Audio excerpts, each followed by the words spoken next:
Jai Shriram. Welcome to my mini blog. ಇವತ್ತು ಏನಾದ್ರೂ ಕ್ರಿಸ್ಪಿಯಾಗಿ ಏನಾದರೂ ಮಾಡೋಣ ಅಂದ್ಬಿಟ್ಟು 2 ಆಲೂಗೆಡ್ಡೆಯಿಂದ ಆಲೂಗೆಡ್ಡೆ ಪಕೋಡ ಹೇಗೆ ಮಾಡೋದು ಅಂತ ತಿಳಿಸ್ಕೊಡ್ತೀನಿ. ಮೊದಲಿಗೆ ಆಲೂಗೆಡ್ಡೆನ ಸಿಪ್ಪೆ ತೆಗೆದು ನೀಟಾಗಿ ಈ ಥರ ಸಣ್ಣದಾಗಿ ನೀಟಾಗಿ ಕಟ್ ಮಾಡ್ಕೋಬೇಕು. ತುಂಬ ದಪ್ಪ ಕಟ್ ಮಾಡಿದ್ರೆ ಸ್ವಲ್ಪ ಹಂಗೇ ಬೇಗ ಬೇಯೋದಿಲ್ಲ.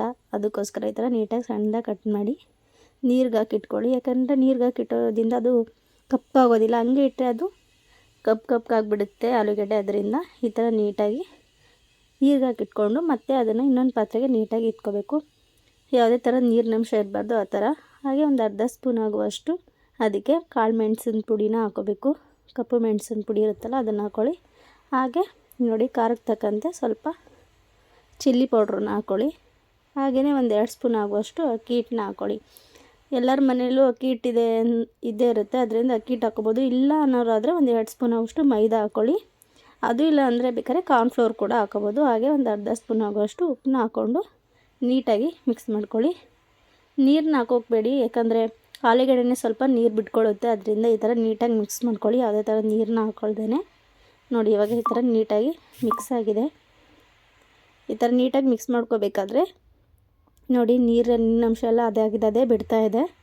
ಇದು ಮಾಡಿಕೊಂಡು ಸಣ್ಣದಾಗಿ ಒಂದು ಗೋಲಿಗೆ ಹತ್ರ ಸ್ವಲ್ಪ ಉಂಡೆ ಮಾಡ್ಕೊಳ್ಳೋ ಥರನೇ ನೀವು ಬಿಡಿಸ್ಕೊಂಡು ನೀಟಾಗಿ ಅಲ್ಲಲ್ಲೇ ಈ ಥರ ಉಂಡೆ ಮಾಡ್ಕೊಳ್ಳಿ. ಒಂದು ಸ್ವಲ್ಪನೇ ಅಂದರೆ ಒಂದು ನಿಂಬೆಹಣ್ಣಿಗೆ ಹತ್ರ ಇರ್ಬೋದು, ಇಲ್ಲಾಂದರೆ ಒಂದು ಗೋಲಿಗೆ ಹತ್ರ ಏನಾದ್ರೂ ನೀವು ಮಾಡ್ಕೊಬೋದು. ನಿಮ್ಮ ಅನುಕೂಲ ತಕ್ಕಂತೆ ನೀವು ಮಾಡ್ಕೊಬೋದು. ನೋಡಿ ಇಷ್ಟಪ್ಪ ಮಾಡ್ಕೊಳ್ಳಿ. ನಂತರ ಒಂದು ಬಾಣಲಿಗೆ ಸ್ವಲ್ಪ ಎಣ್ಣೆ ಹಾಕಿ ಕಾಯೋದಕ್ಕೆ ಬಿಡಬೇಕು.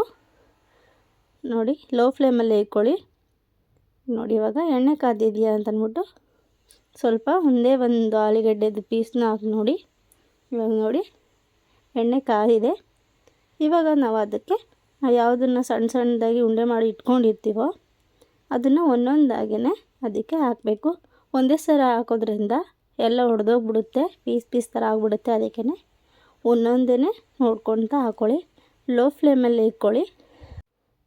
ಲೋ ಫ್ಲೇಮಲ್ಲೇ ಇಟ್ಕೊಳ್ಳೋದ್ರಿಂದ ಮೇಲೆಲ್ಲ ನೀಟಾಗಿ ಒಳಗಡೆ ಎಲ್ಲ ನೀಟಾಗಿ ಬೇಯುತ್ತೆ. ನಾವೇನಾದ್ರೂ ಹೈ ಫ್ಲೇಮ್ ಮಾಡಿಬಿಟ್ರೆ ಮೇಲೆಲ್ಲ ಬೇಗ ಕೆಂಪು ಬಣ್ಣ ಬಂದು ಕ್ರಿಸ್ಪಿ ಥರ ಇರುತ್ತೆ, ಒಳಗಡೆ ಎಲ್ಲ ಹಂಗೇ ಹಸಿ ಥರ ಇರುತ್ತೆ. ಅದಕ್ಕೆ ನಾವು ಆದಷ್ಟು ಲೋ ಫ್ಲೇಮಲ್ಲೇ ಬೇಯಿಸ್ಕೊಳ್ಳೋದ್ರಿಂದ ಎರಡೂ ಕಡೆ ಒಳ್ಳೆ ಪ್ರಮಾಣದಲ್ಲಿ ನೀಟಾಗಿ ಬೇಯುತ್ತೆ. ಅದಕ್ಕೋಸ್ಕರ ನೋಡಿ ಇವಾಗ ಹಾಕಿದ ತಕ್ಷಣ ತಿರ್ವಾಕೋಕೆ ಹೋಗಬೇಡಿ. ಹಾಕಿದ ತಕ್ಷಣ ತಿರ್ವಾಕೋಕೆ ಹೋದರೆ ಅದೇನಾಗುತ್ತೆ, ಎಲ್ಲ ಒಡೆದೋಗ್ಬಿಡುತ್ತೆ. ಅದಕ್ಕೆ ಏನು ಮಾಡಬೇಕು, ಒಂದೊಂದಾಗಿ ಹಾಕ್ಕೊಂಡು ಲೋ ಫ್ಲೇಮಲ್ಲೇ ಒಂದು ಸ್ವಲ್ಪ ಹೊತ್ತು ಅದನ್ನು ಹಂಗೆ ಬೇಯೋದಕ್ಕೆ ಬಿಡಬೇಕು. ಅದು ಸ್ವಲ್ಪ ಬೆಂದಿದೆ ಅಂತ ನಮಗೆ ಅನ್ನಿಸ್ಬೇಕು. ಕಲರ್ ಚೇಂಜ್ ಆಗಿರುತ್ತೆ, ಅದೆಲ್ಲ ಗೊತ್ತಾಗುತ್ತಲ್ವ. ಆ ಥರ ನಮ್ಗೆ ಗೊತ್ತಾದ್ಮೇಲೆ ಸ್ವಲ್ಪನೇ ಲೈಟಾಗಿ ಒಂದೊಂದಾಗೇ ತಿರುಗಿಸ್ಕೊತಾ ಹೋಗಬೇಕು. ಒಂದೇ ಸರಿ ತಿರುಗಿಸೋದ್ರಿಂದ ಎಲ್ಲ ಅಂಟ್ಕೊಬಿಡೋದು, ಇಲ್ಲಾಂದರೆ ಒಂದೇ ಕಡೆ ಎಲ್ಲ ಬಿಡಿ ಆಗಿಬಿಡೋದು, ಆ ಥರ ಆಗುತ್ತೆ.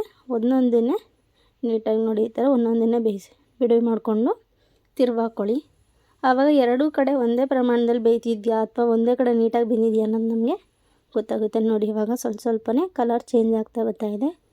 ಹಂಗಂದು ಮಾತ್ರಕ್ಕೆ ಹೈ ಫ್ಲೇಮ್ ಮಾಡೋದಕ್ಕೆ ಹೋಗಬೇಡಿ. ಲೋ ಫ್ಲೇಮಲ್ಲೇ ಆದಷ್ಟು ಲೋ ಫ್ಲೇಮಲ್ಲೇ ಬೇಯಿಸ್ಕೊಳ್ಳಿ.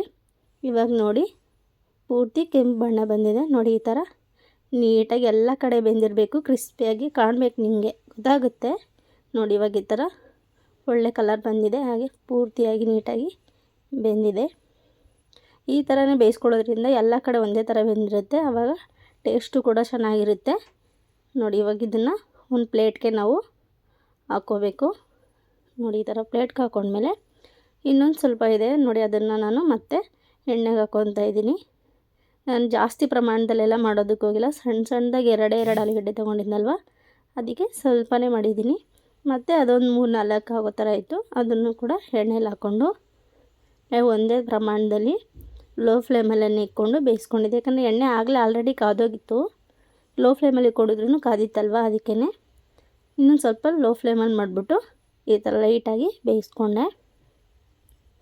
ಒಂದೇ ಥರ ನೀಟಾಗಿ ಎಲ್ಲ ಒಂದೇ ಕಡೆ ಬೇಯೋದ್ರಿಂದ ನಮಗೂ ತಿನ್ನೋದಕ್ಕೂ ಟೇಸ್ಟಿಯಾಗಿರುತ್ತೆ, ಹಾಗೆ ಕ್ರಿಸ್ಪಿಯಾಗಿ ಅನಿಸುತ್ತೆ. ಇಲ್ಲಾಂದರೆ ಸ್ವಲ್ಪ ಮೆತ್ತೆ ಥರ ಮೇಲೆ ಒಳಗಡೆ ಎಲ್ಲ ಒಂದು ಸ್ವಲ್ಪ ಹಸಿ ಥರ ಇರುತ್ತೆ, ಮೇಲೆಲ್ಲ ಚೆನ್ನಾಗಿ ಬೆಂದಿರುತ್ತೆ. ಅದಕ್ಕೆ ನಾವೇನು ಮಾಡಬೇಕು, ಲೋ ಫ್ಲೇಮಲ್ಲಿ ಇಟ್ಕೊಂಡು ನೀಟಾಗಿ ಎರಡೂ ಕಡೆ ಬೆಂದಿದೆಯಾ ಅಂತ ನೋಡಿ ಹಾಕ್ಕೊಂಡು ಬೇಯಿಸ್ಕೋಬೇಕು. ನೋಡಿ ಇವಾಗ 3-4 ಆಗೋಷ್ಟೇ ಎದ್ದಿದ್ದು, ನಾನು ಜಾಸ್ತಿ ಏನು ಮಾಡೋದಕ್ಕೆ ಹೋಗಿರಲಿಲ್ಲ. ಇವಾಗೆಲ್ಲ ನೀಟಾಗಿ ಕಲರ್ ಕೂಡ ಚೇಂಜ್ ಆಗ್ತಿದೆ. ಉಲ್ಟಾ ಮಾಡಿಕೊಂಡು ನಾನು ಎರಡನ್ನೂ ಬೇಯಿಸ್ಕೊಂಡೆ.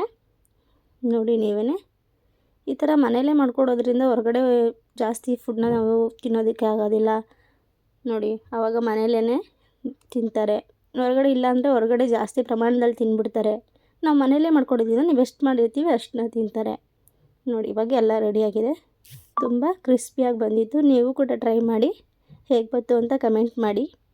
ಈ ವಿಡಿಯೋ ನಿಮಗೆ ಇಷ್ಟ ಆಗಿದ್ರೆ ಲೈಕ್ ಮಾಡಿ, ಕಮೆಂಟ್ ಮಾಡಿ, ಶೇರ್ ಮಾಡಿ, subscribe to my channel. Thank you all.